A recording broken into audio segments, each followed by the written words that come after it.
Hello, আসসালামু আলাইকুম। সবাই কেমন আছেন? আজকে বানিয়ে দেখাবো স্যান্ডউইচ।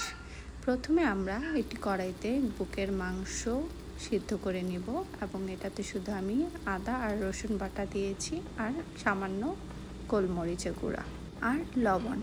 এখন একটি পাত্রে আমরা 3টা ডিম সিদ্ধ করে নেব। 3টা ডিম সিদ্ধ করার পর আমরা সিদ্ধ ডিমটাকে কাঁটা চামচের সাহায্যে ভেঙে নেওয়ার চেষ্টা করব।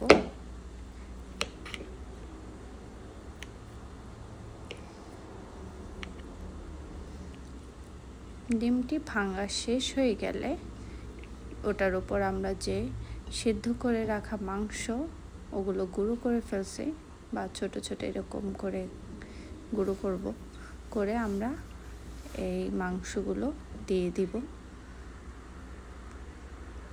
মাংসগুলো দেওয়ার পর আমরা কুচি কুচি করে রাখা শসাগুলো দিব। শসাগুলো দেওয়ার পর আমরা এখানে আরও কিছু মশলা দিব। তারপর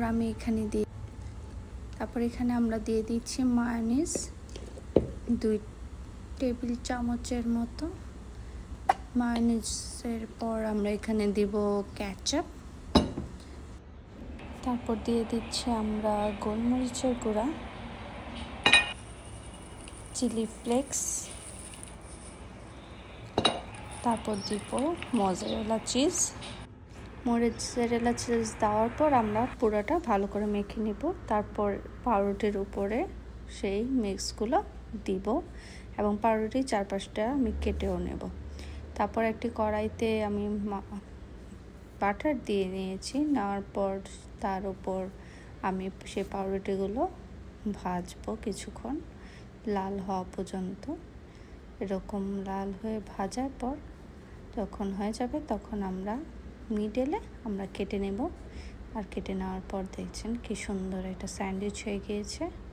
এই স্যান্ডউইচটা খেতে খুবই মজা।